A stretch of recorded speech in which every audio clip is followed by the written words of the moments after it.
అబ్బా urgent toilet వస్తుంది, bathroom పోదామంటే చీకటి చీకటి ఉంటుంది. బయటికి పోదాం. అబ్బా బయట ఎంత ప్రశాంతంగా ఉందో, ఎవరు లేరుగా. అమ్మ అర్జెంట్ టాయిలెట్ వస్తుంది.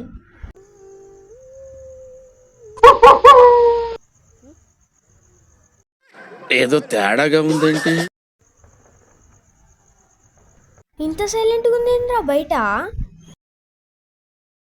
మనకెందుకులే, మన పని మనం చేసుకుందాం.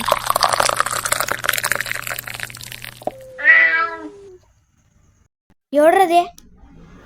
ఏదో తేడా కొడుతుంది ఇక్కడ. అబ్బా అయ్య బాబోయ్, ఎవడ్రది?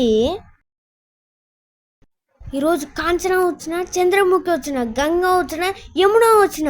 యమున దయం పేరు కాదు కదా. ఏం కాదులే, నా చేతులతో నలిపి పడేస్తా. జై బాలయ్య రావే. నేను చాలా